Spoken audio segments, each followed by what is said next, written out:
You know what really makes us mad? Is wasting money on CDs with only one or two good songs. Yeah. Tell them about punk.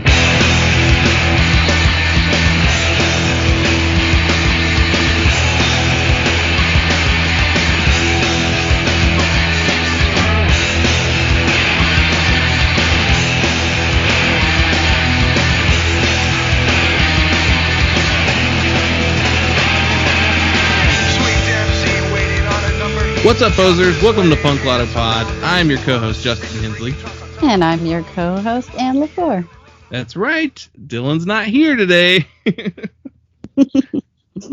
He is currently moving from Phoenix, Arizona to Los Angeles, California. That's very exciting. Yeah, big change for him and his wife. So, in the meantime, while he's moving, I decided I would reach out to a couple friends to see if they wanted to co-host in his place. So, welcome to the co-hosting role. I hope I can live up to the expectations. My favorite part of every episode is whenever I'm doing the interview portion of the show and Dylan just sits quietly for 20 minutes. Well, I hope that Dylan isn't too critical of my performance today. He doesn't listen to podcasts, so who knows if he'll ever actually listen to this. That's really funny. Yeah, so we don't have a third seat today, but we decided we would just do a more traditional style episode, sort of. So this episode's coming out in August, and if you've regularly listened to the show, then you know that we dedicate this month to ska, and what we like to call Skagist. So we didn't plan out too much this year. In fact, as far as I know, this is the only ska thing I have scheduled for the month of August. So we'll see what I come up with in the meantime. But so when I asked you to come on, we tried to figure out what kind of gimmicks we would do. and Dylan mentioned Skagist. So I was like, well, what if we just assign you ska and you pick a ska record for us to talk about? And that worked? Yeah, and we talked a little bit, and you said that you're not really a huge ska person. So I guess I'd start off with what is your connection to ska? Oh, it's a good question. Well, I do like ska. I am definitely not one of those ska haters. I am a fan of ska, but I don't have a deep catalog, I guess, of knowledge. I'm definitely way less knowledgeable about it, and I don't have tons and tons of ska records. I've if you've been following me on Facebook or Instagram, I do this listen and wear posts every day. I think today I'm up to day 255. I maybe have only done 2 ska bands in all of the 255 days so far. So yes, it's not super deep, but I think it's fun and pleasant. I guess the 2 bands that I did do over those months are Less Than Jake and Link 80, 2 bands that I like very much. And there is a Link 80 connection in what we're going to talk about today. So that's pretty cool. I think Link 80 were one of the best bands I ever saw live. And I think of them as punk ska, not ska punk. Yeah. I only saw them once. I spent a bunch of hours hanging out with Nick that day, and it was pretty amazing, phenomenal kind of experience. Yeah. And Less Than Jake, I've seen them about 10 billion times, and always love seeing them, and it's always a good time and always a party. I've never not enjoyed that, and I do have lots of their records. And my really good friend is now their drummer. So he was their tour manager. First he was their drum tech, then was tour manager, and now he's their drummer, and he's a great person, great friend. So that's exciting. So that's some connections. I like old school traditional ska too. Jamaican ska. Mm-hmm. And I'm trying to think what I would say are groups that I like. And now I just lost my brain, so I've completely forgotten. But I've recently, and I did We Are the Union. That was another band I did in my 255 days. which is a newer ska band, and I think getting into them has actually like made a little bit of like sparked a resurgence for me with paying more attention to current bands, particularly Bad Time Records, which maybe we can talk a little bit about later, as part of this, and of course Asian Man, and all of that stuff I like, and the Slackers. So that's kind of where my stuff falls. How about you? I'd probably say I'm as deep into ska as you are. Probably, like I might have a few more bands that I like, but even then, I'm not like a person where it's like ska is my identity, like that type of ska fan. Those people exist.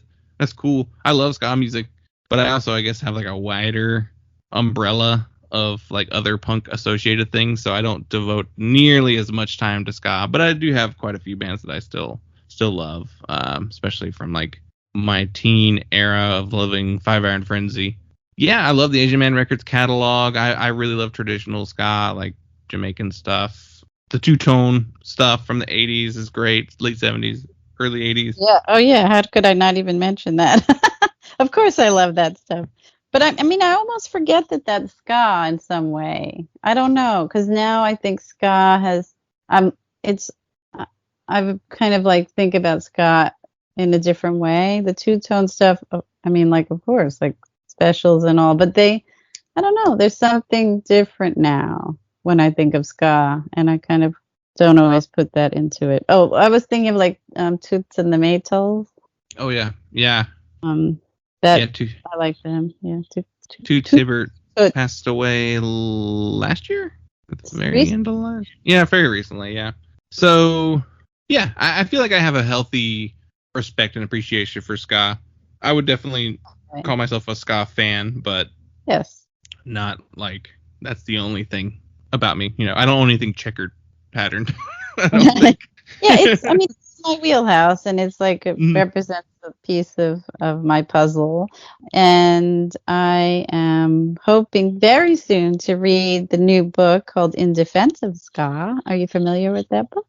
Yeah, I've seen by Aaron Carnes. Hi, Aaron. Seen the book posted. I think a lot of people have talked about it. Like I follow like Jer. Yeah, I love Jer. And like quite a few other people in the ska scene. So yeah, they've mentioned that book. Which is it also a podcast too? It is recently become one, I think. And there's also was like a little Facebook page thing going on, groups and a lot of stuff. So I haven't read it yet, but I am definitely going to. And I'm excited about the scene that is being built around like the Bad Times record stuff, and like Skatune Network and We Are the Union and Catbite, like, and Kill Lincoln. Like, it's just, I think it seems like a really nice, great group of people that are like involved in this particular scene right now, that are like just smart and making good music and have the right things to say, and I really like that. Yeah, with the book In Defense of Ska, and then like this, and like Jer constantly is like basically talking to people on the internet about ska music, and how there's more than just the same 90s bands, and there's even more than just like the original, first waves, second wave stuff. And Jer's always talking about like the newer groups coming up or the lesser known bands, and so there's a really cool scene that's really kind of exploding right now. Right. That's what I'm saying. It's exciting. It's like young. They're like young enough that they're enthusiastic and excited about life. But like I said, they all have like great views of the world. They're like, when we talk about Catbite, even like, using the proceeds from, things that they record for like awesome reasons, to give to great organizations. It's like ska is generally like considered like fun, it's fun, and it's like this is like a very socially conscious bunch of people, and I think that's fantastic. Yeah, which is kind of the roots of it anyway, right? Like traditional ska has always been pretty. I would say that the 90s version, like I can't think of too many of those bands that were like thinking about more than just partying, Right. and also like as far as like, inclusiveness, I don't really feel that like, I think it like dipped for a little while in that sense as well. And I think, now it's just, like I said, there's just a lot of great things happening in the Yeah. scene. In the 90s, it was like Mike Park and Asian Which Man was Records. fantastic. Mike is wonderful, and that. But I'm thinking more about like things that got like popular. Yeah, really big. Yeah. That weren't really, maybe we're never really even part of stuff anyway. You know what I mean? Yeah, because there was like a mainstream wave of ska Right. too, Right. and like even though the Boss Tones were kind of at the forefront of it, and they are like a politically conscious band, it's still primarily a bunch of white dudes with like one black member, but and yeah, they didn't get famous with their political stuff, so yeah, definitely. And then like what Goldfinger, That's being huge. what I was thinking about, like that. Yeah. Like I don't really, I don't. Unless I'm wrong, I don't know of them being like a part of any kind of like grassroots kind of scene. You know Not what I really. mean? But, yeah, not bashing them in any way whatsoever. Right.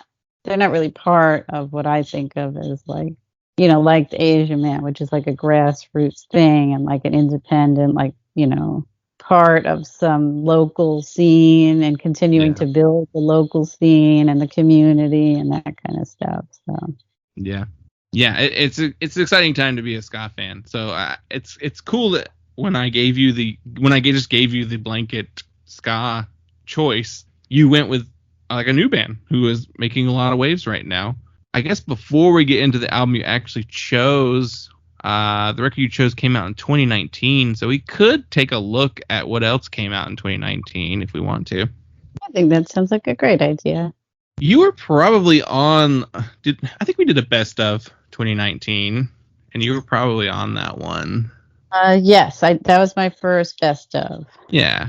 And I probably can remember some of the things that I mentioned. So I remember one specifically. Yeah. Which was the Amyl and the Sniffers record that came out that year. Yes, that was fantastic. The thing that I think was maybe my favorite thing was, let's see, I lost my brain. Control Top. Oh yeah. I think that might have been like my number one of the year, Control Top album, and that band Oof, if you remember, we talked about that tape. And I had like Bubbling Under. We talked about this last year. Bubbling Under was like the Muslims. Mm-hmm. And then last year, Muslims was my favorite thing. So they were their Mayo Supreme, I guess that was the one, 2019. Yeah. Yeah. It's so cool. They just got signed to Epitaph. That's so cool. It's amazing that they got signed and the Lindas got signed. And I was like, this is so exciting. Like Epitaph is actually like relevant at the moment. Right. And putting out two bands that I think are great. And it's so exciting. It's funny because like I think Epitaph gets a lot of goodwill because it is, like the Bad Religion record label, Greg's label? No, it's Brett's label. Brett Gerwitz. Yeah. Who was also in Circle Jerks. Right. So yeah, like they have the cred, but yeah, if you were to say like what's like the biggest Epitaph stuff, and I don't know that too many people can think of anything that's like really big. So I was super stoked to see the Lindas and the Muslims getting signed. It shows that they're like, we should pay attention to like what's going on right now. Totally true. I don't think he was in Circle Jerks. It was Greg Graffin, maybe. You're right. Greg was in Circle Jerks. Brett's the label. Circle Jerks. Greg Hetson is in Circle Jerks. But he's not related to the label, but he's also in Bad Religion. Yeah. Okay. Yeah. So Brett's he was in Bad Religion and started Epitaph. So. Mr. Brett. I was trying to look at this. 2019 wasn't really that long ago, but feels like a long time ago, but also not really when you look at the records. It's a weird, like, I don't know, 2020 and 2019 have a lot that's just kind of mashed up together. Yeah, I think just, by nature of, what we just went through the last year and a half, 2019 and 2020 just kind of like folded into each other. Yeah. And 2021 is its own special kind of Oh. messed up.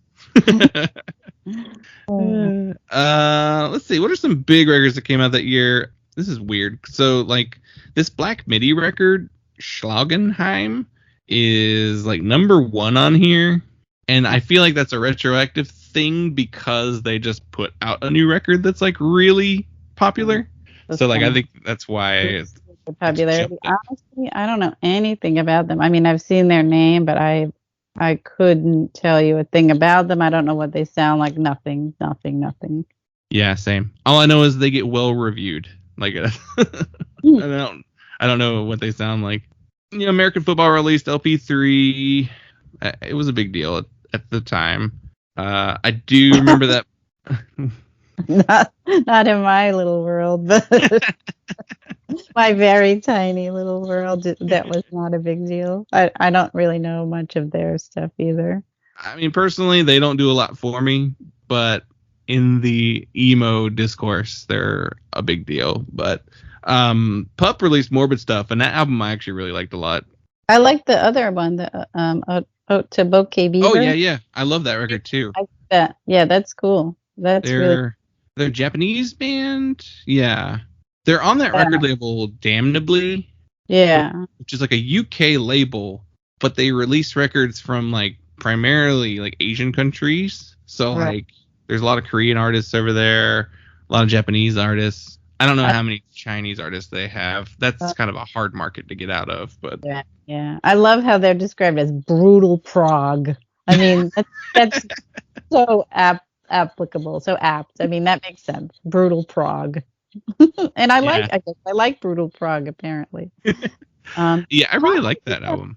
I need to check out Pup.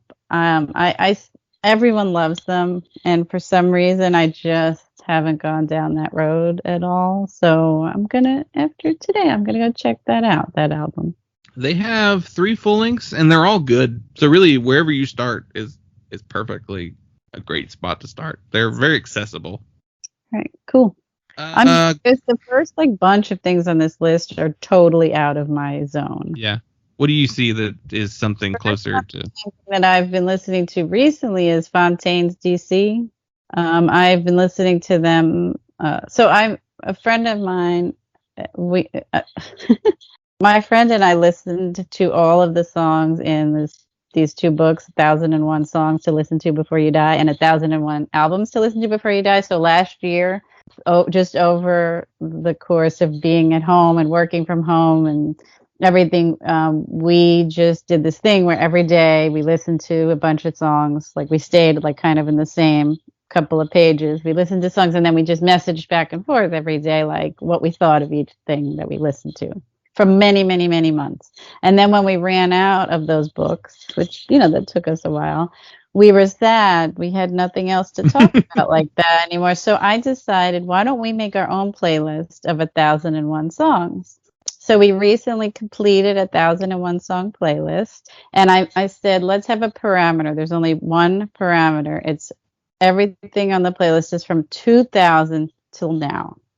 Nothing before 2000, because these books were heavy on pre-2000, and as soon as you kind of got to 2000, it was like 3 things from each year, and there was like 50 things for each year before that. So we said, let's stick with 2000 till now, so we can be talking about newer stuff and not talking about the same old songs. So we made a collaborative playlist. Each of us put on 500 songs. He got to put on 501. And so the reason I'm bringing this up is because I put on at least 2 or 3 Fontaine's DC songs onto that playlist. So 1 or 2 of them have already come up. So each day we kind of talk about, we listen and we send each other messages about it. And I really like this Fontaine's DC. I didn't really pay that much attention to them until I started making this playlist. And I was kind of stretching myself saying, hey, let me find some things that I've never really listened to before. Oh, this is really good. I'm going to put that on. And they remind me a little bit of Idols. I think I would put them in that, and maybe even a little bit like Shame. So maybe that's sort of like collective kind of. And I put stuff from both of those bands on the playlist too. And later I'll tell you how to find it so you can listen to it if you want. That's a really fun idea. I've seen those books before, and I was like, I'd like to like do those lists. You know, I have not enough time as it is, but of course I want to add another project to my. Pandemic year seemed like a good time to do it. Yeah. So, especially the first few months when you like really didn't ever leave the house. So. Yeah, I remember this record. Do you know Fontaines DC?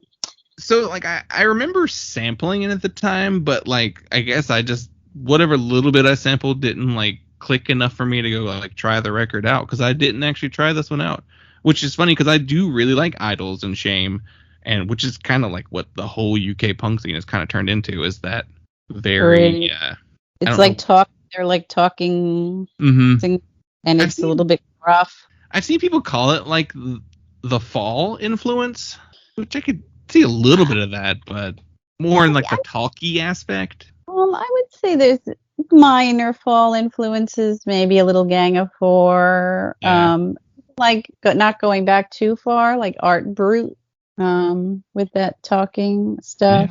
But I would say if you want a place to start with Fontaines DC, I would say start with that song Televised Mind. That's kind of the one, and I don't actually remember if it's on this album or the other album. Yeah, but that's the song that kind of like caught my attention. There's Television Screens on this record, so it must be the other one. Yeah. The Hero's Death. Yep, Televised Mind, track 3. Really good, really good. So yeah, but like going down this list, I guess I wasn't listening to anything related to anything like this in 2019, because like I'm down to like number 21, and I either never even heard of these bands, or I just never like dabbled into that direction. So like it's weird, like using the Rate Your Music charts, like it's the more recent it is, the less likely I am to have listened to it, I feel like. Or I don't know. I guess I don't know. What is viewed as like punk or punk influenced is very wide, and so like it kind of covers like all extents. Like there's a lot of like metal stuff on here that I would not include at all. And just like I keep seeing like noise. Yeah, as descriptions of things. I do remember trying out that Slater Kinney record, The Center Won't Hold, and just being really disappointed with it. Me too, but not as disappointed as the new one. Oh, really? Which is more disappointing. So The Center Won't Hold actually had a couple of songs that I was okay with. This one, I haven't found a thing that I feel, I mean, there's nothing on this new one that I connect with at all. I think I like the new one better than The Center Won't Hold. I think purely from a production standpoint. Like Saint Vincent did The Center Won't Hold, and I'm not like, I don't really like her production style with Slater Kinney's sound. So the new record feels more like a Slater Kinney record to me, but even still I struggle to like really say like what great tracks there are on that record. So yeah, I mean neither of them are like they're anywhere near like the work that they were doing up until that and everything before that. I mean, I'm not like one of those like only their first album. I love the No Cities to Love. I love The Woods. All Hands on the Bad One. Like I love all those records. I also love Janet Weiss so much that is it really Slater Kinney without her? I know. I was going to say. Is she on The Center Won't Hold? She is, but I think that's when things are like falling apart. So I thought I read that maybe she said that sometimes she wasn't on some stuff. So that may be the thing that, the two records where she's not like as involved are, Yep. Who knows? So maybe she was the center and that's why it didn't hold. Oh, that was terrible. Sorry. Yeah. I'd say that Mannequin Pussy record Patience was a big deal when it came out. Yeah, that's good. I like that. Oh, I like that Chai a little bit too. Yeah, another Japanese group. They're Yeah, on but Sub Pop. Manic Pussy's good. Yeah, that's strange that they're on Sub Pop. I mean, as I go down past Mannequin Pussy, I'm like, I don't know it. I don't know it. I don't know it. I don't know it. I mean, like, I'm down to number 40 and I barely know any of these. Yeah, a lot of metal on here. Page 2, that's where Ammo and the Sniffers are at. Yeah. Which they have a new record coming out. They do, and I've pre-ordered it. I'm very excited, and I hope that they can tour and we can see them again. Because I had tickets to that.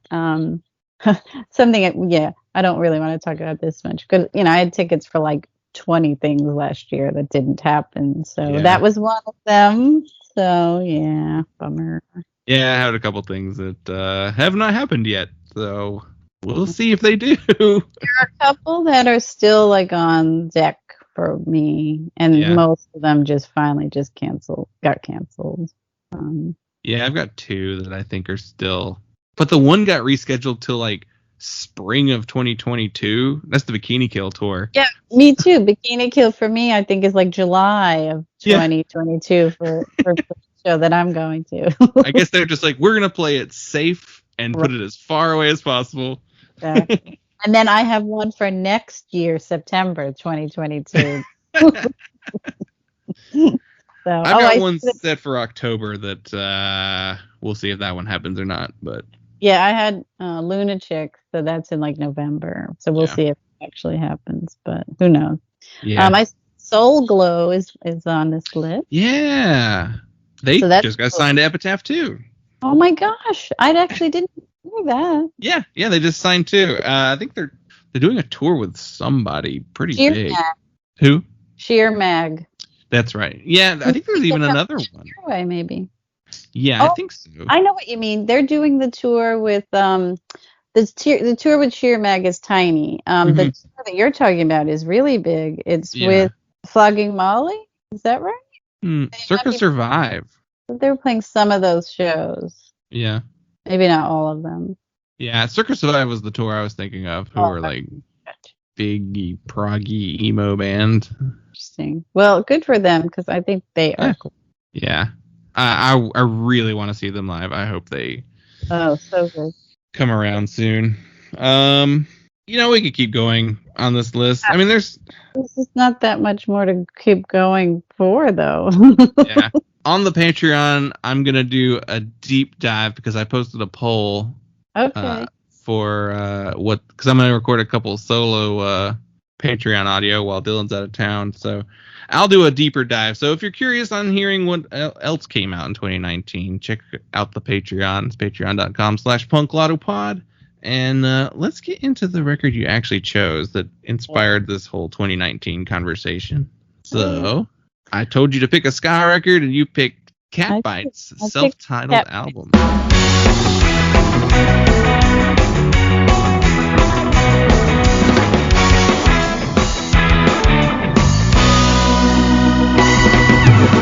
What do you see when you look in the mirror? 2 black eyes and a cut-up tongue. That's how I feel whenever I'm not near you. Shaking knees can't hold me up. That's how I feel whenever I'm not near you. Come on, baby, let's have some fun. Come on, baby, let's have some fun. Come on, baby, let's have some fun. Come on, baby, let's have some fun. What's the party when the drugs are over? I picked that because, we were talking about earlier, I want to focus on current stuff. I'm not living in the past. I'm not one of those people. And also because they're from Philly. And yay, Philly. And yay, they have a new album coming out right now. Probably in the next month, I think it'll be out. Actually, the next week from when we're recording this. Because next week is next month. Yeah.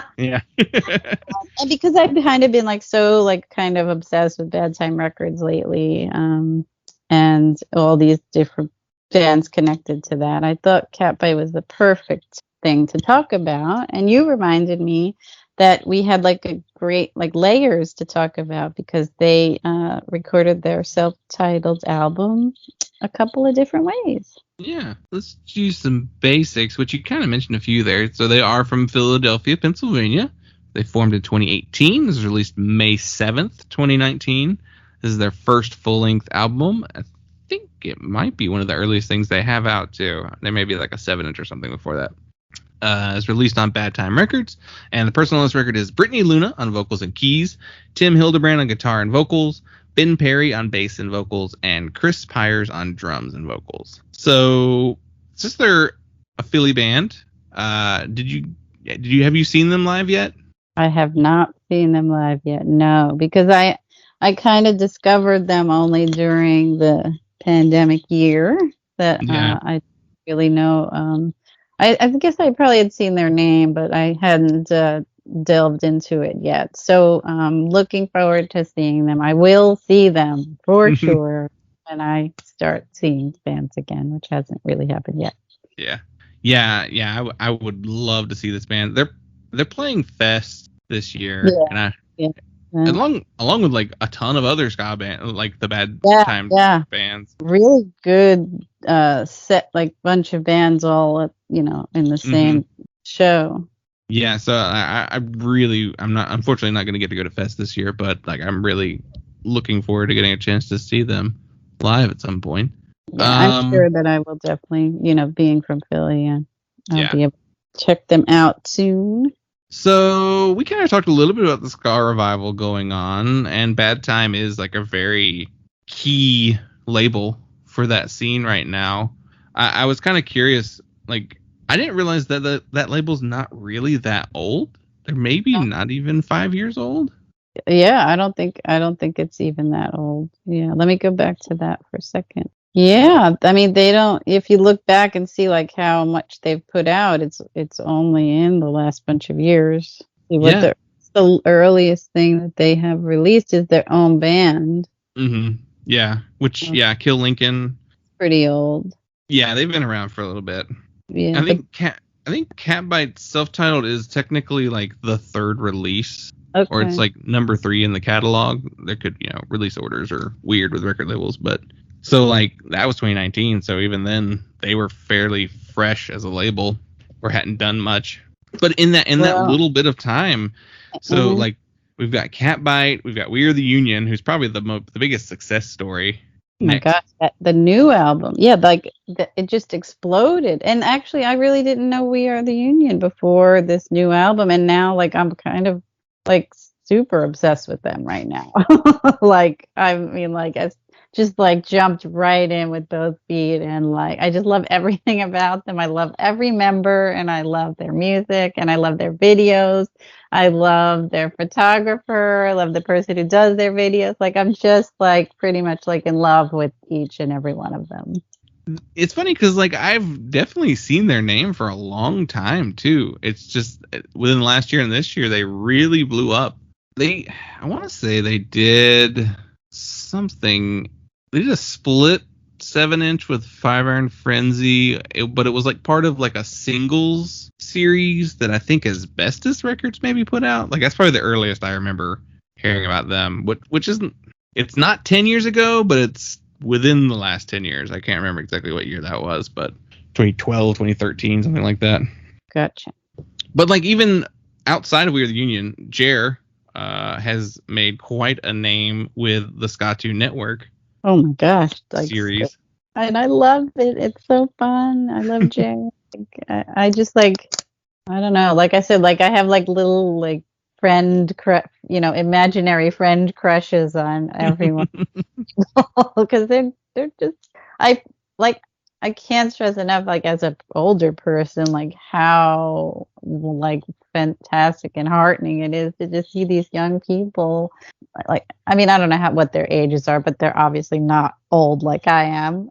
Just all these young people that are doing like these great things, and it's just really neat and having fun, Yeah, absolutely.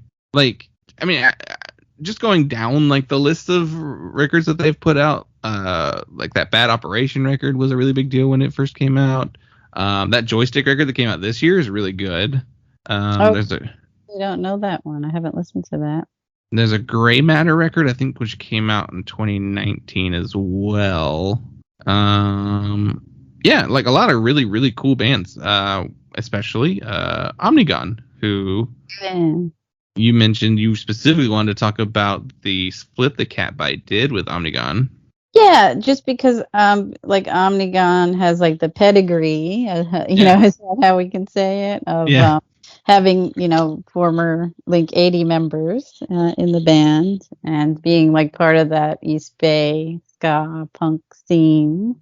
So yeah, I just thought it was like cool to kind of bring that into the conversation since they did that split with Catbite. It would be, you know, and it's like almost like a passing of the torch, but like not even like passing, but like sort of like a sharing of the torch of these, you know, different bands. Because I was reading a little bit about the split. Like those two bands like actually didn't know each other before the split. They got like kind of paired up. I don't know if Bad Times paired them up, paired them up, or how that they got connected. But that was just kind of a neat like combination, and then they became like super friends and then decided they wanted to do each other's songs and everything, and just that's so cute. And the Omnigon like LP is great too. I listened to that yesterday, and it's just a really fun punk ska, as you described it. It's definitely more punk with some horns than the other way around. Right, yeah. So have you heard the term new tone? I don't think I have. I saw it on Twitter. I don't know if it's like a thing that like the newer ska bands are calling themselves for real, or if it was just like a funny joke somebody came up with. But I do think the idea of new tone, like in you with the umlauts, is funny. Even though I would definitely not compare this wave of ska to nu metal in any way, but it's just I thought it was entertaining. Yeah, I like conceptually. Yeah, it's functioning as in the same way as that. But yeah, I think it's fun. I've seen these bands tag that. I guess this is this fourth wave? I guess 90s was third wave, but also do you count like the Bomb the Music Industry era of ska music because they were kind of like the big one keeping it alive? So is this the fifth wave? I mean, I guess I don't know. I mean, I don't think anybody's paying attention anymore to that. Right. It's funny because like fifth wave emo discourse is very much a thing online. So, but I don't think like, I guess this is maybe just being considered the fourth wave and just like they're tagging Bomb Music Industry in with it because I could see a lot of the current bands being influenced by Jeff Rosenstock for sure. Oh, for sure.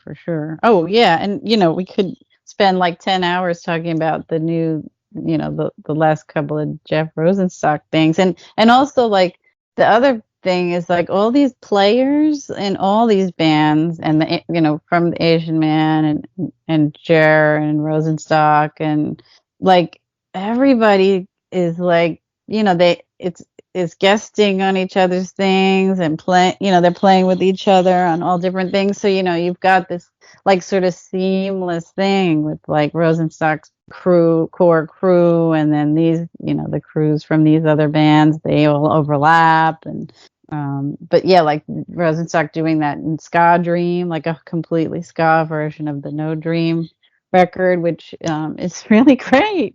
Oh, that was one of my last year. The No Dream was one of my favorites. But Ska Dream is really great too.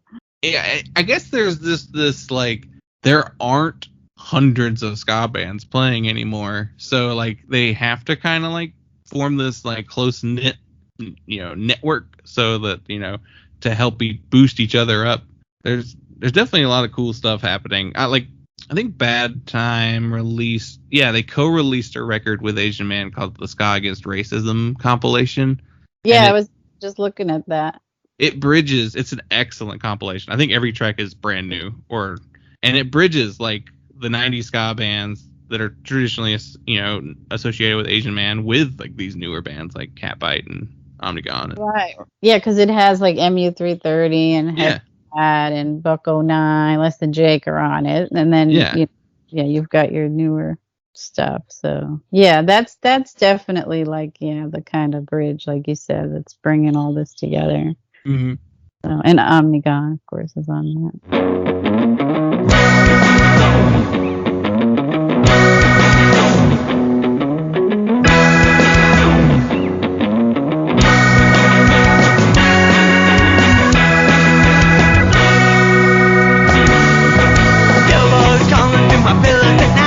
Reactive routine, baby, such a delight. I can see him, I can feel him, if I'm feeling it right. Amphetamine, amphetamine, amphetamine, amphetamine delight. But I ride almost every night. Sweet baby, baby, my amphetamine delight. Never for me. I'm a no and I'm a nothing, I'm not a big deal. I can see him, I can feel him, if I'm feeling it right.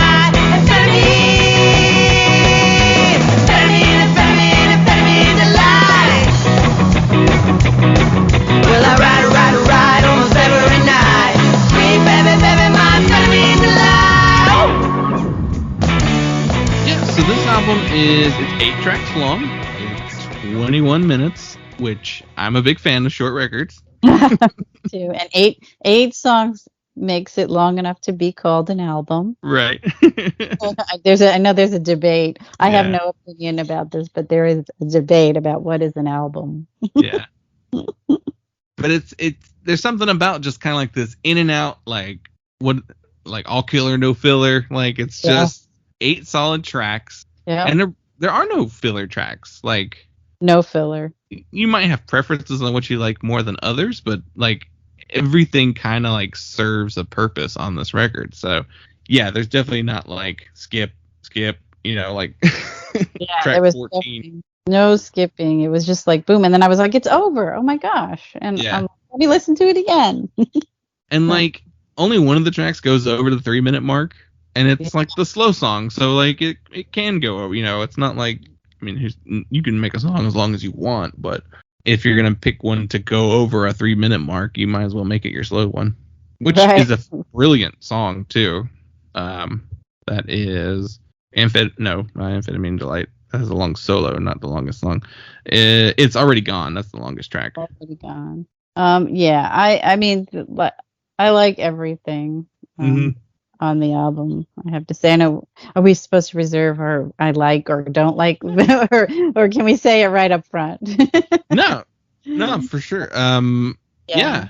I love this record. Like I was already a fan of it and listened to it quite a few times before you chose it for the episode. Cool. Awesome. Yeah, I like it too. And I took some notes, just like, let me pretend like I'm listening to it for the first time, kind of stuff. And, I didn't read anything until after I started doing notes. And I was like, okay, well, some of what I wrote is like what lots of people say about Catbite. And like the first thing I wrote was like soul ska. Mm-hmm. And then I read like reviews and it was like soul ska. So that's obviously comes off like from her voice, and her style of singing that I feel like gives, puts that soul feeling into every single song, no matter what the style of the music is, that's definitely radiates from every song. It's great. I love it. It's so different. It's not like I feel like they're not like any other band. No, like they remind me of like traditional sounding ska, but like they don't sound like one of them, Yeah. Like, and then like her vocal style, which apparently she's like a vocal jazz major. So like that's why she's like such a good singer. She cites like Billie Holiday and Chet Baker as like influences. So like, she's a trained singer, and that definitely comes across on the record. I did think vocally, like the closest person I could think of was the lead singer of Save Ferris, but like they were doing more third wave, 90s style ska. So like if you take that kind of more soul in R&B influenced vocal styles and put it with like the Agrolites, like more rootsy traditional ska, you kind of get there, but even then they're wholly unique. Yeah, I wrote down like, a couple of other little notes. Like I wrote like the selector is maybe somewhere in there, but like there's like a rock steady feel. I did write jazzy. I wrote jazz feeling, smoky, smoldering, Yeah. 60s Motown, even 70s.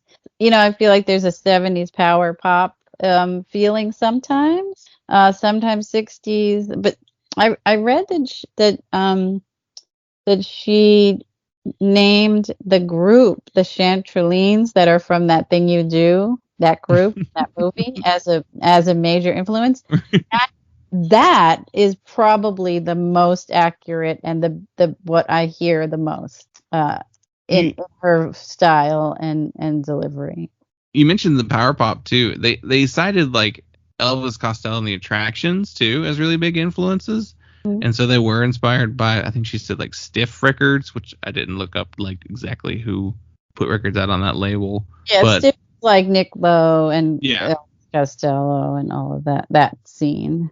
Which, like, I hear a little bit of that, but ultimately I just feel like I hear more 60s like soul and R&B style stuff. So I hear more 60s, but I think like Midnight Eyes is the one that I wrote down, was like power pop, that feeling. So do you want to like talk about like specific tracks? Do you want to go like through since there's so few tracks, like we could, it wouldn't take us that long to go through the tracks. And do you want to just talk about the album as itself, or do you want to kind of throw in those other versions like later, or do you want to kind of like lump it all in together?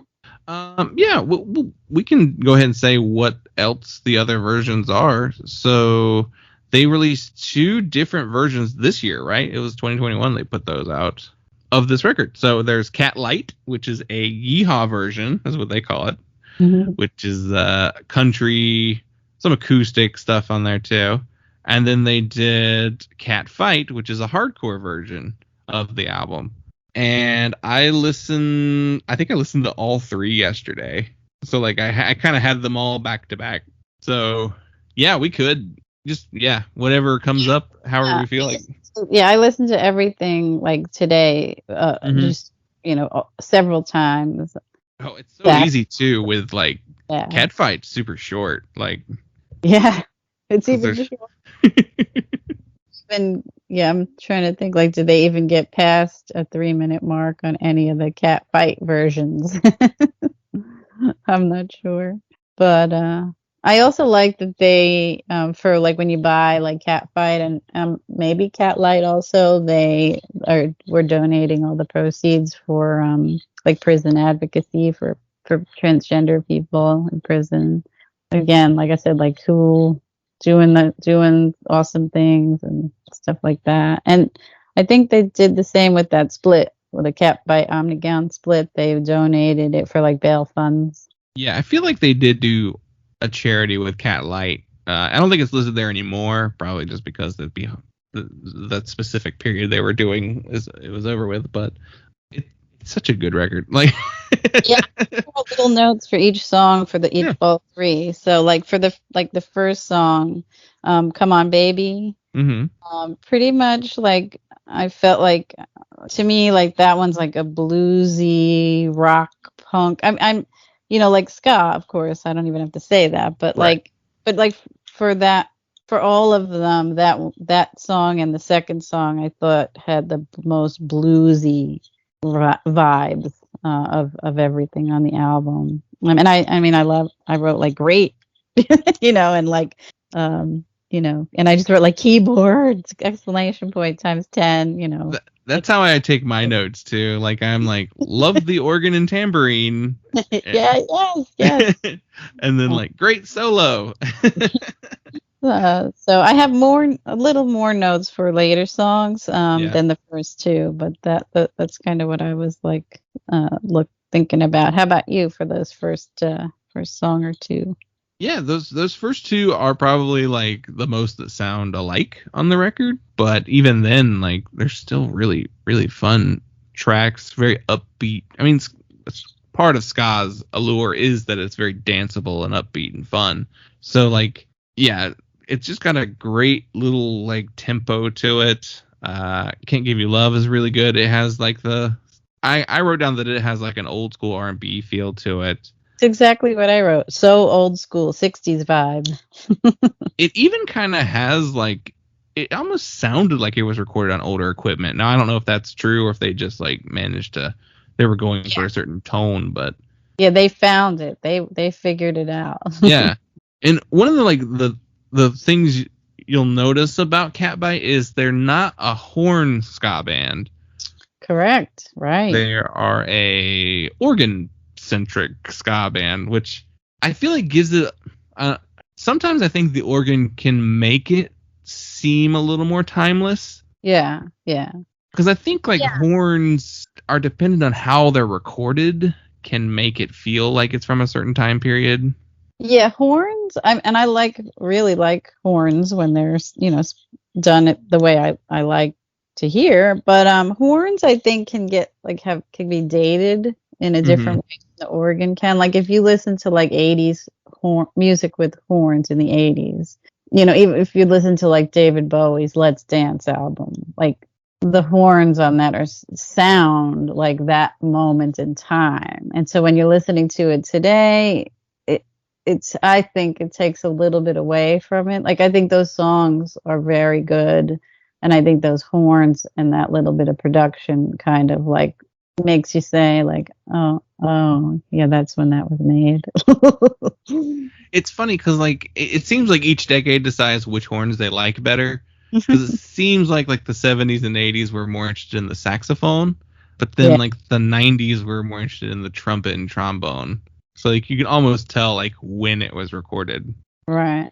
And then like depending on when and where it was recorded and who recorded it, like the horns sound a completely different way. Like Less Than Jake horns sound completely different than like Real Big Fish's horns, and who sound completely different from the Boss Tones, and Right. Yeah. So they're not a horn band, though. I feel like there is a horn on one track on here. I don't know, because like they didn't give like lineup information. Oh, on Sneaky Feelings, it sounds like there's a saxophone in there. All right. Like, that's like a kind of bluesy, like blue-eyed soul track. It actually, I think, was my least favorite track on the album too. Like, Sneaky Feelings. Let me see. What did I say about it? I said, this is so funny what I wrote. I said, is it weird that this reminds me of James Taylor for a minute? Like for just the very, very intro, there is a total James Taylor feeling about it. We can continue in the order though. So then after the first two, then it's Amphetamine Delight, which I got a little surfy vibe with it. Surfy, and I felt like it was more punkish than the first two. Yeah, I mean, probably since it's like Amphetamine Delight, they were like, well, this one's gotta have more energy to it. Yeah, exactly. That's all I wrote really for that one. But for the regular version, that's all I wrote. Oh yeah. And then I did write some other stuff. What did you write for the other version? Because I didn't actually write notes for the other ones, so for the hardcore version, I just wrote like, yes, exclamation point, this is punk hardcore, love it. Because I felt like the first two songs on the hardcore version, I didn't really feel like they were punk. I still didn't feel like they were like hardcore. I was like, this isn't really hardcore, so I'm not sure. I thought they sounded good. Like I wrote blues, rock, punk, but I was like, it's not really falling into like what I would call more like punky hardcore. So I felt like this third track on the Catbite album, this is when that kicked in. Yeah, because like the first two tracks, they just feel like the same song, just played with more distorted guitars. Like it's still they're roughly the same length. They're roughly, they didn't change too much about them. But Amphetamine Delight is 28 seconds long. And the first two were still more soulful. Yeah. And this one was like, no matter what, she brings the soulfulness to every single song. But yeah, this was like, oh, okay, yeah, this is where the Catfight album kicks in, right here. Yeah. Yeah.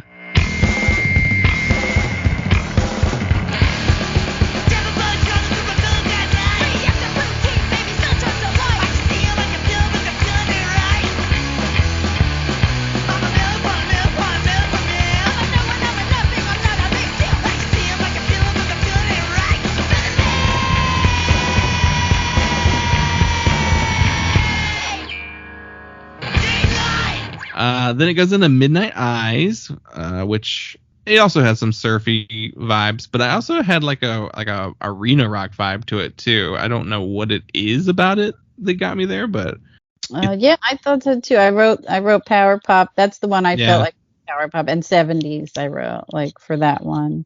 And for the Catfight version, again, I just wrote like yes, love it. Like yeah, that one actually featured guest vocals from someone named Adam Davis. Adam Davis is Oh yeah, there he is. Omnicon, Yeah, and he's from Linkady. yeah. So yeah, he's kind of like Omnicon really is Adam plus like a cast of many others. So yeah, so that was again another song I really like. Now we haven't talked at all about the Catlite versions yet. Maybe we should let's save that till the end. Okay. Yeah. Even mention that. We'll do the two, and then we'll talk about Catlite. But yeah, I thought Midnight Eyes was really good. Mhm. Already Gone was the next song, and I felt like that one felt the most like traditional ska reggae. Yeah, there's like some dub in there. Yeah.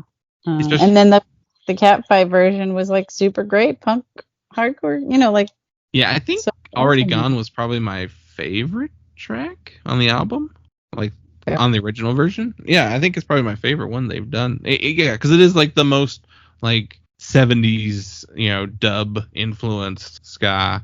A lot of like that reverb and echo on that guitar is really cool. Yeah, definitely. And we did talk about Sneaky Feelings a little Yeah. bit. As You Will was pretty upbeat. James Taylor though. You didn't catch that. No, I didn't think of that, but like maybe that's why I thought it was my least favorite track. Right. I wanted to say for like I did write for the Catfight version for those 3 songs in a row: Midnight Eyes, Already Gone, and Sneaky Feelings. So for the hardcore versions, I felt like I was hearing like a little bit of Black Flag in the sound of the music, Mhm. a little Minor Thready. Mhm. I was hearing, and even like the Sneaky Feelings, I was like, oh, this kind of sounds a little bit like the Crucifix. And I was like, I mean, I'm sure they weren't thinking that at the time, but yeah, I felt like it had like it just had like great bones of all that kind of stuff. And then As You Will, I'm going to talk about the hardcore version because I didn't write any notes about the regular version, but I just thought it sounded a little bit like Dag Nasty, and it had that metallic chunky thing. Yeah. You know what I mean? Yeah. That one was punky. Like on the original version of the record, it had a little bit more of a punk vibe to it. So kind of like the Amphetamine Delight sort of. But yeah, I like that song too. But I'd put it as one of the weaker tracks if you had to pick them. Like I like every single track on the record, but like if you're ranking them all, it's probably like second least favorite. But they wrap the record up with Scratch Me Up, which is like I feel like that's their anthem. Like it's that's how they should like close every show is with with that song. Sure. Yeah, definitely. I wrote that was my favorite song on the album. Yeah. But like all 3 versions are fun. The Omnigon version is really fun too.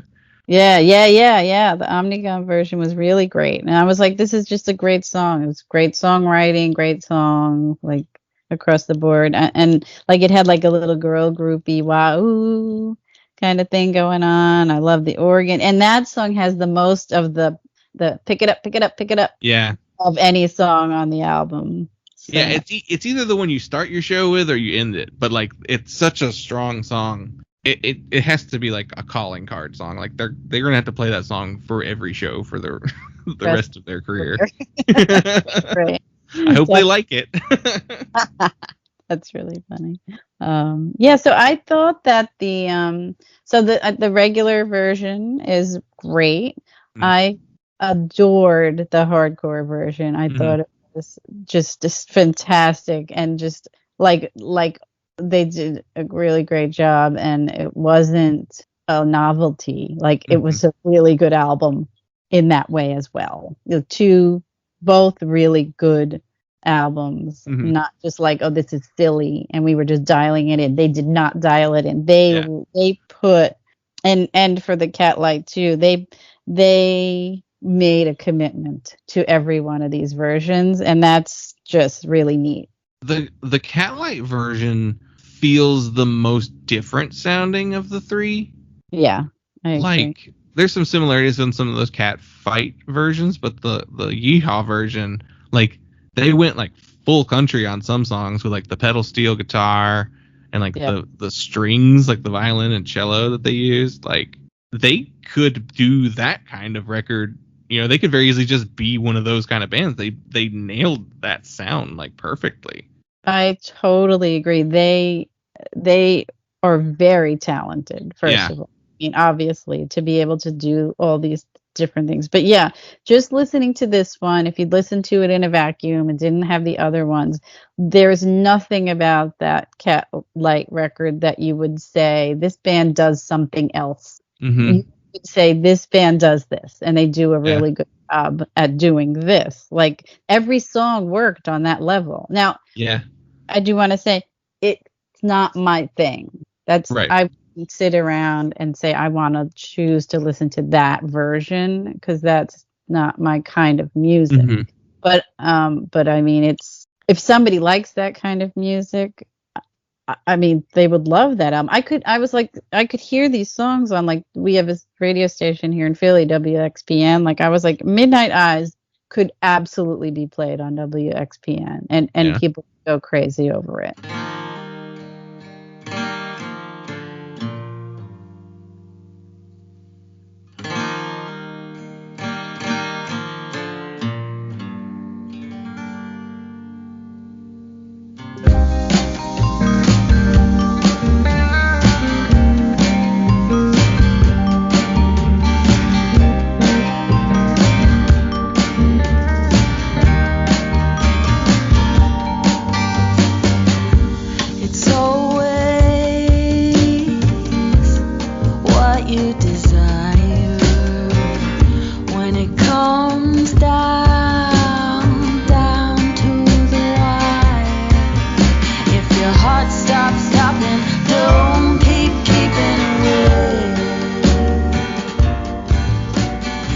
I think you could give this version of the album to mostly like country or folk or like Americana fan, whatever they call themselves, and give it to them and just be like, here's a great record for you to enjoy that you will get as much enjoyment out of as I get out of all three. I love all three.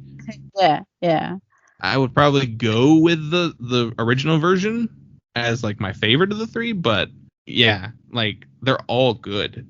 They didn't and the songs work on every level. Mm-hmm. Like, I mean, how is that possible? You know what I mean? Like, that they so that, I guess that's like lends itself to the brilliance. I mean, you know, not brilliance, I don't know if that's the right word, but to the craft of songwriting, you know, that they have been able to craft the kind of songs that can work in all these different ways, and that's very talented.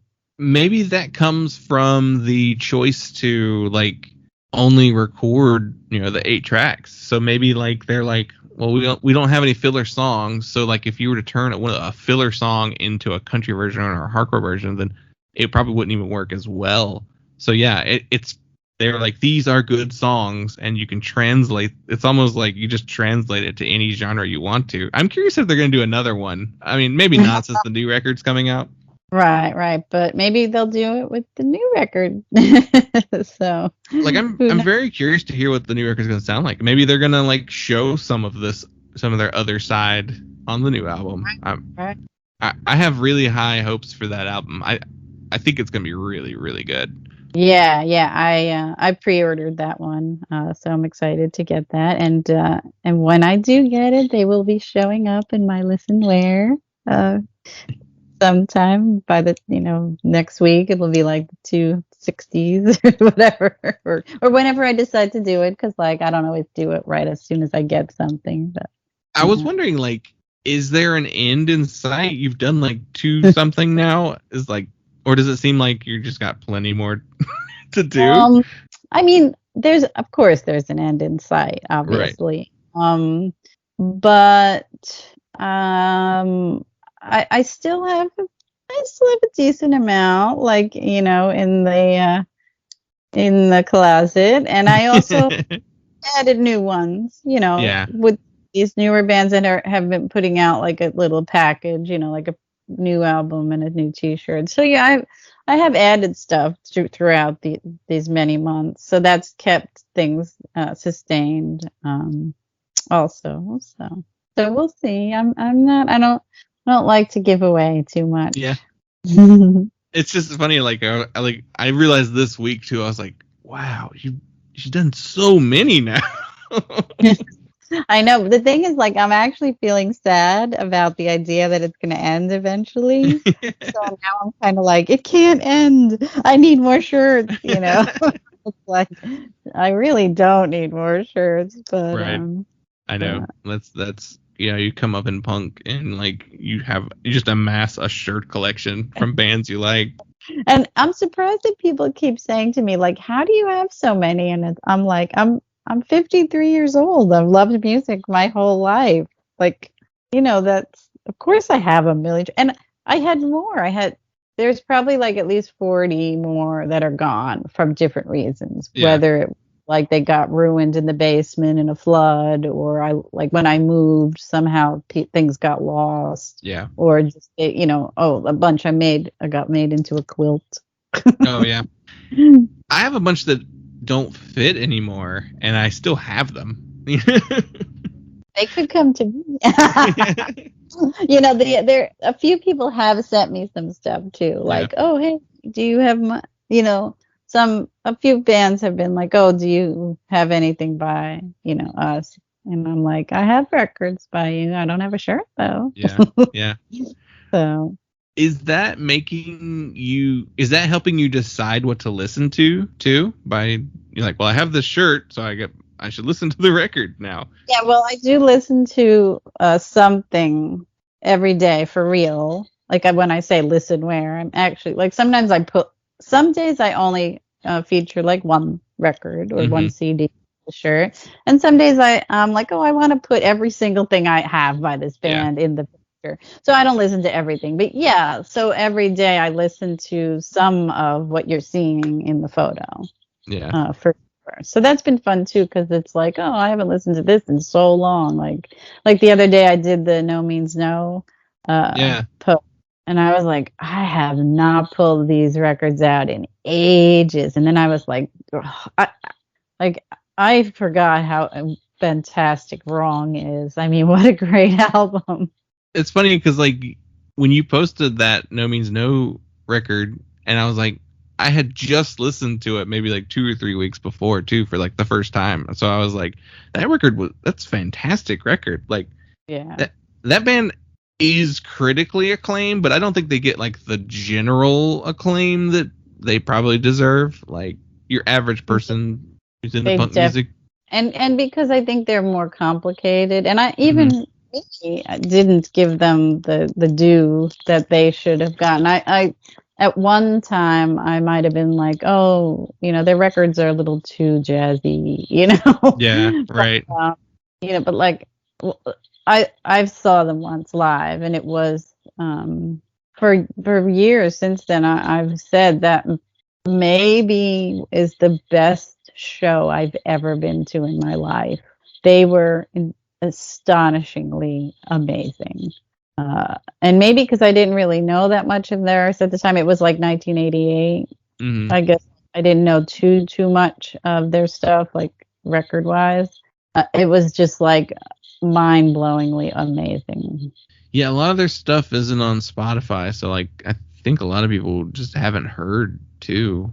Like, I mean, you go on YouTube and pull them up if you don't, run across copies yourself to buy and listen to. But right, yeah, I wonder if that's an Alternative Tentacles issue. Not quite sure, because they did quite a few records with them. Yeah. So that was a sidebar. Yeah. Because,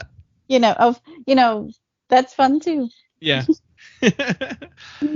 And we can plug that closer to the end whenever we wrap up that stuff. How to follow. Returning to Catbite. Oh, we didn't talk about that split, really. Oh, yeah. the Catbite Omnigon split where they each do each other's songs and then they do a cover of another song? Yeah, Omnigon covers Scratch Me Up. Which one is the Omnigon song that Catbite covers? They cover Horizontal Aggression, which is I thought was a great song. It has great lyrics. Both, Omnigon version, great. Catbite version totally works. Also, I thought really, really good. Oh, and yeah, Catbite does a cover of White Riot as well by the Clash. What did you think of that? It was good. I mean, I'm not a huge Clash fan. I have an appreciation for like their first two records and a respect for London Calling, even though I'm not a fan of that album myself. But their version of White Riot is pretty fun. Like, if I'm honest, I'd probably pick their version more frequently than the Clash's, just because the Clash are just not one of my bands at all. Yeah, I'm pretty similar with you about the Clash with you. I am a great fan of the first two albums, and I like the 10-inch Black Market Clash. I like pieces of things later, but I don't understand the crazy love for London Calling. No, I feel like I could trim that down to an actual single LP that I would probably like, but yeah, it's got a lot of stuff that they would even go on to do more of in the next Sandinista. Could also be true. I could probably trim London Calling and Sandinista into one album. Yeah. Yeah, but a good album. There's enough, that would one good album. Like, I heard someone talking about the Clash this week, actually, and they mentioned that on Death or Glory, which is a track on London Calling, that they've never played live. Like, they never played that song live. And I'm like, why would you not play this song live? It's one of your best songs. That's weird. Yeah, that is strange. I mean, that is one of the songs I would put on my single album. Right. That's so dumb. There must have been some kind of like hate. Right. They're one of those bands that didn't get along very well. Right. So one of them liked it, the other one didn't, and blah blah blah. That was the end of it. They never wanted to, play it again. Who knows? But yeah, I thought their version of White Riot was fine. I don't know. Maybe I'm not a huge fan of that song in general. I mean, I don't not like it. I don't know. Maybe I don't care that much. So I thought it was fine. I thought everything else, all the other songs everywhere were better than that song. Yeah. So, but yeah, and I thought Omnigon's version of Scratch Me Up was super fantastic. Yeah. On the subject of Omnigon, I listened to the full length yesterday too, and the one song that really stood out to me was the song Obituary. Like, it's kind of morbid, but it's like one of those songs about like just do what you want to do before you die, because then you don't want to have anything on like a bucket list. You don't want to have things that you never got to do. Right. It's a very standout track, especially for one that's like the second to last track on the album.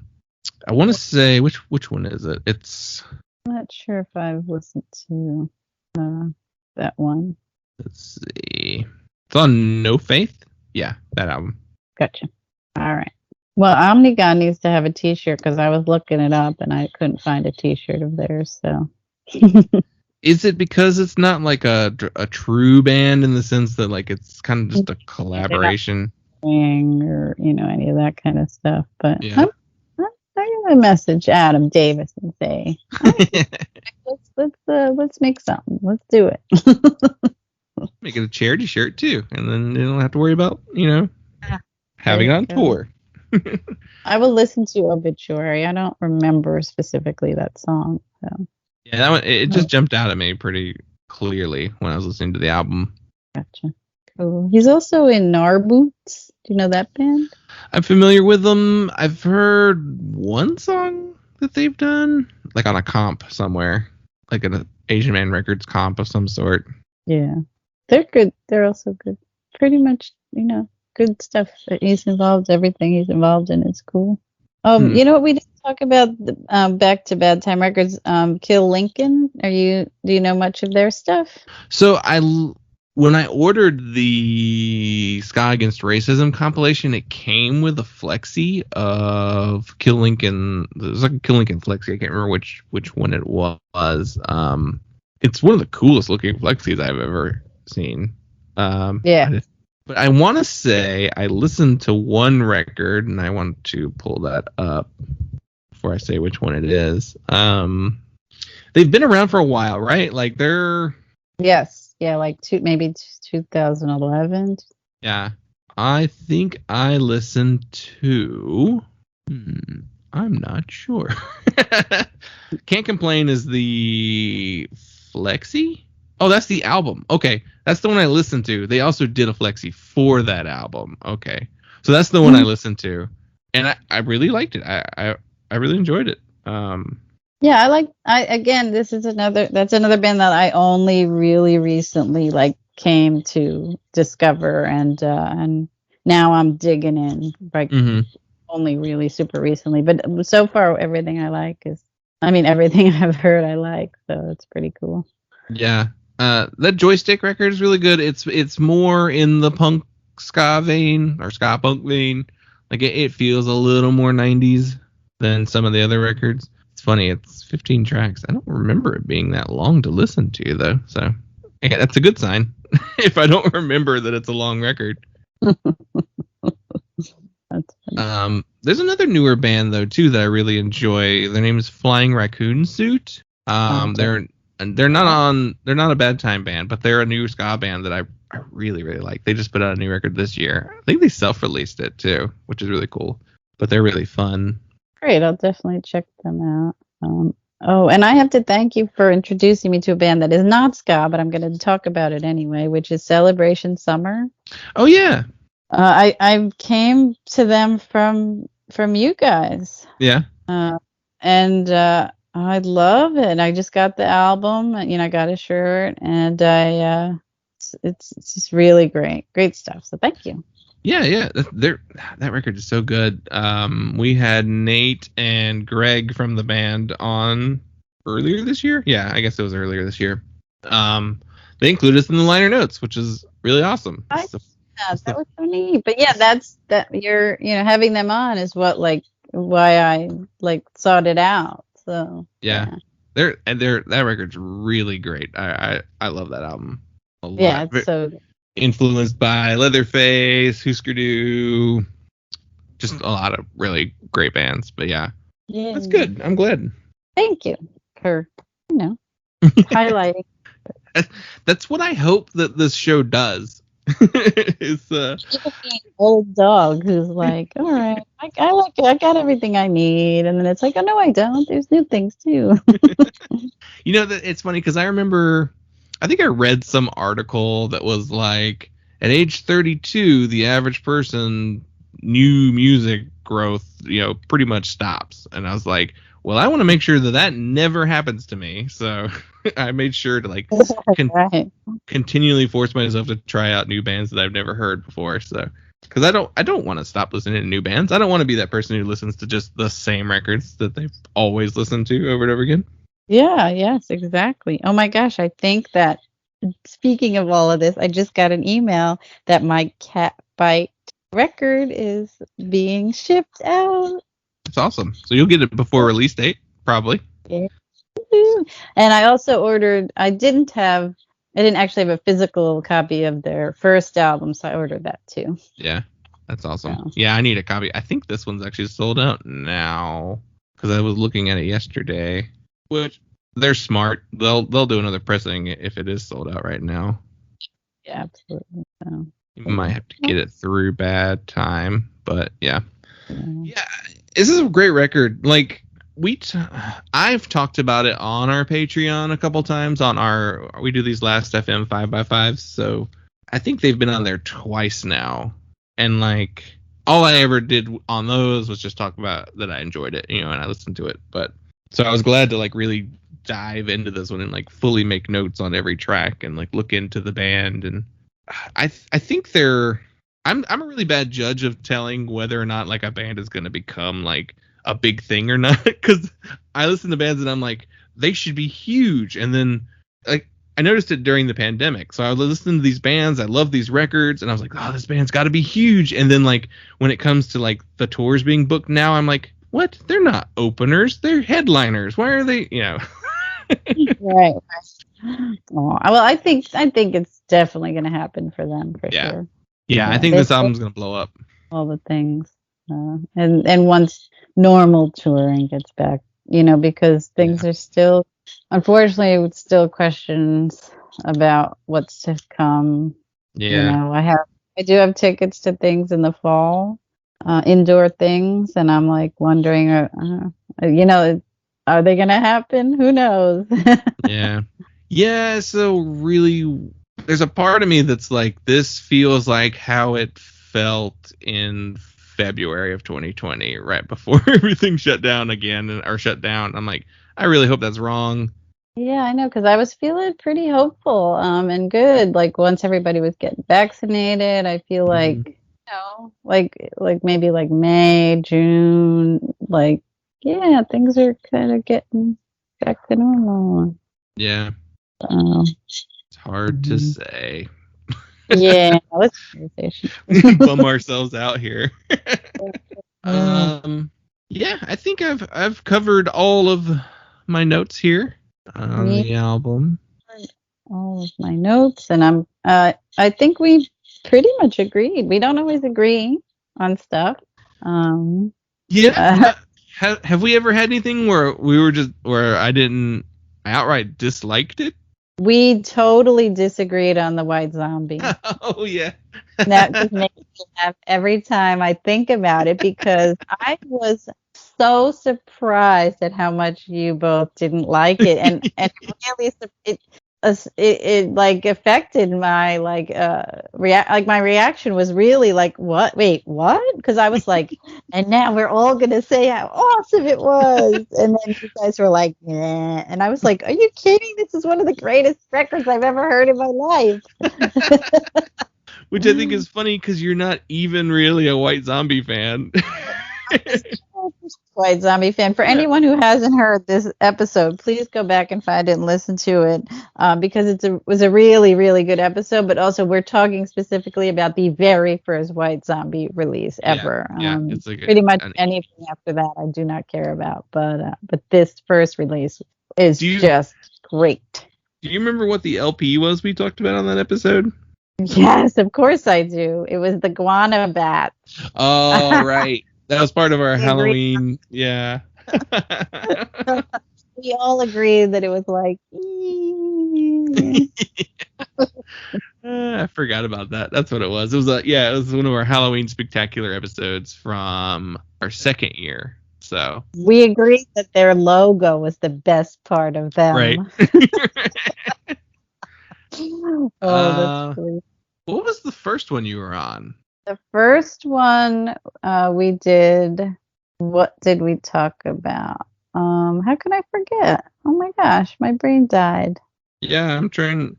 Most recently, excluding like the best of episode, you did the Slip It In Black Flag episode. Yeah, that was the last time I did like a full episode, right. And I feel like I thought that was a great episode. I loved talking about it, and I loved doing it. But I don't know. Am I dopey? I didn't realize that album was so polarizing. Like I feel like I either my head was in a cloud or things have changed as years have gone on. Like a lot of people hate that album. Yeah. Like hate it. And a lot of people kind of were like, I don't know, almost made me feel a little bit bad. Not a lot of people. That's not true. Almost made me feel bad. Like, you're a girl. How could you like that album? It's so sad. And I was like, what?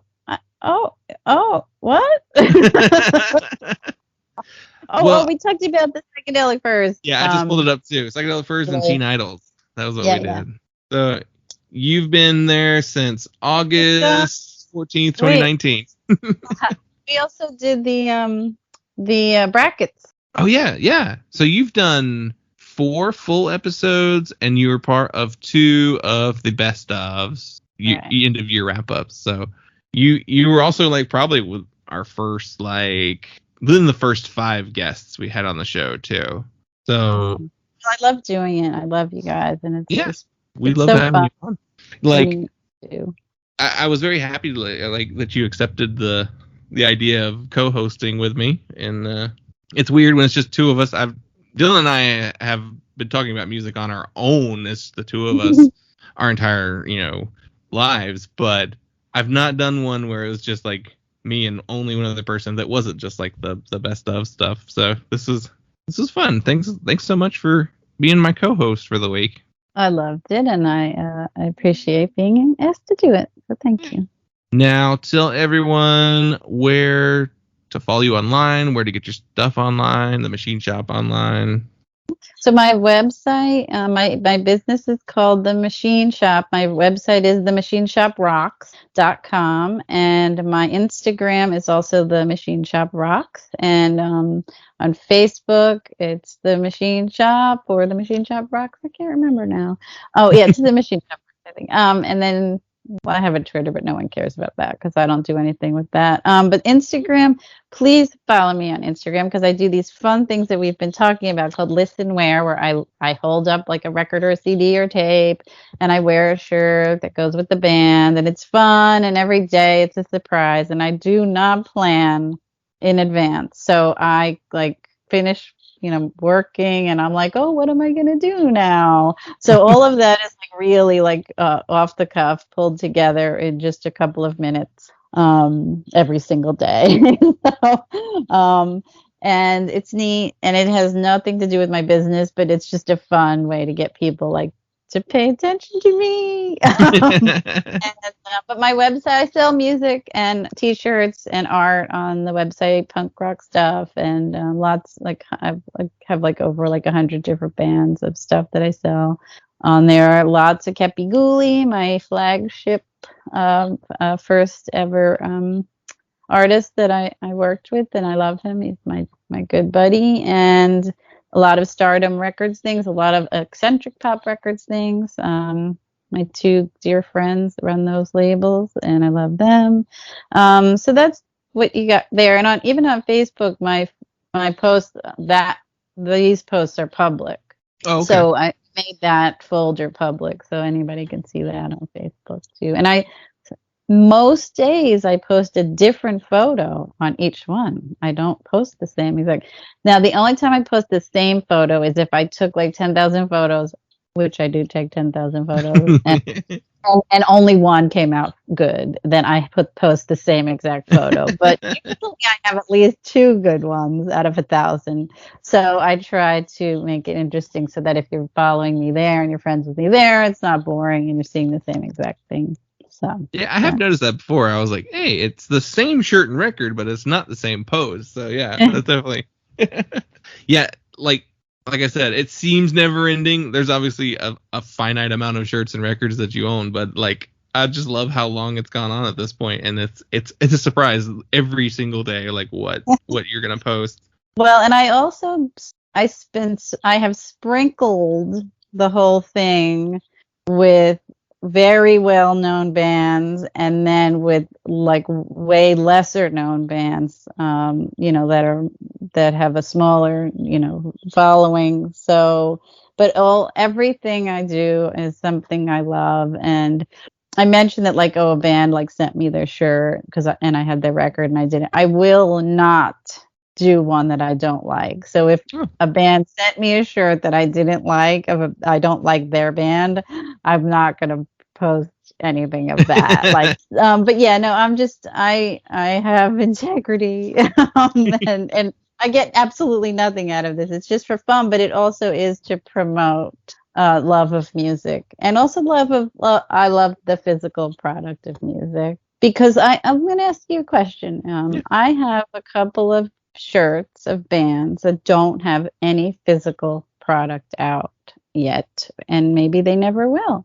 And I was thinking, so this is listen wear. I make the rules. It's my own game. Yeah. I never said, oh, I'm always going to have to put physical product. But like, how boring would it be to be like, here's the shirt, and then here's like the MP3, here's the download of the thing on Bandcamp.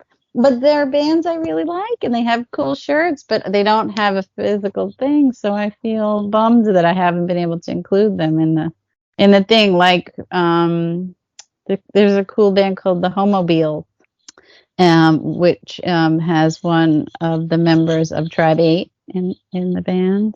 And they don't have anything physical, and I like them and I want to promote them, but what to do? I don't know. Yeah, because like it's not fun to be like, here's. Well, also you're probably using your phone to take the picture too, right? So like, and then just like doing a screen grab of the album art isn't quite the fun thing to do, but I don't know. And it's even to do like once in a while I've done like a cassette, and it's just hard to see the cassette in the picture. But I mean, I've done it, but it doesn't have the impact. Yeah, you're not gonna burn a CD and just hold it up. Look, I listened to it. Although I kind of just had an idea, so I'm gonna keep it to myself at the moment. But I'm gonna think about this idea. So now we just opened up a whole extra avenue for you to post stuff from. I'd like to also say that I have like 5,000 more shirts that have nothing to do with music. So like, I mean, if I was wearing if I did like just every t-shirt I own, like I would probably be able to go for like 3 years. Not to mention that once a band is done, they're out of play. So like, for example, I did like Teenage Bottle Rocket one day. I mean, I have like 5 Teenage Bottle Rocket shirts, but I only wore one of them for that day, and I won't do Teenage Bottle Rocket again. So like, you know, there's actually still like lots more t-shirts that aren't ever going to get seen, you know, like, because I don't do repeats of bands. I mean, you always could whenever you finish the others, and you just be like, round 2. Here's the duplicates. That rule, I think I feel like I like sticking to that one. Because I think people like that every single day it's somebody different. Yeah, it is always cool. I'm always surprised. Sometimes I'm just like, wow, I didn't know Ann liked that band. Like, what was one? Do you remember one that was like that? I can't off the top of my head, but I was surprised. Did you post a Catlite one? No, because you didn't have the record yet. I feel like it was somebody newer. I can't remember who it was now, though. Oh, maybe it was Celebration Summer. And maybe that was the one I was thinking of. Yeah. But yeah. I mean, there's so many to choose from. Like, it's just like a really fun. If that was literally the only thing you posted, like that would be just a fun account to follow for that alone. But yeah. So I highly recommend everybody go follow the Machine Shop. I'll post links to all of that stuff in the show notes. And here's our last thing we always ask our guests. I forgot, this is kind of springing it on you. We like to ask our guests to shout out or name a charity or a nonprofit. I didn't give you time to think of one beforehand. I'll mention that the one that Catbite tends to donate to, they did it for the hardcore version of the record. I wanted to pull up the specific name. It is for all digital, all proceeds from the Catfight version of the album go to Hearts on a Wire, which is an inside-outside prison advocacy organization working to address the needs of transgender people, mostly POCs, in Pennsylvania's prisons. So that's a really good one to donate to. Did you get a chance to find one? I wrote that down on my list. Hearts on a Wire, all profits, prison advocacy. So that was definitely one.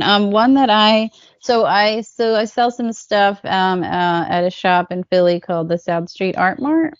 And sometimes a lot of the people who sell stuff there over the last like year and a half have like donated their monthly profits to different charities. And so a few months I donated my money to Black Visions Collective, which is, I will read you what it says they are, a Black-led, queer, and trans-centered organizing network committed to dismantling systems of oppression and violence. Yeah, that's a good one. Yeah, Black Vision Collective. Yeah, I've definitely heard of them. So we'll include a link to them as well. And thank you so much for joining me. There's no one else here. But thank you so much. Thank you so much.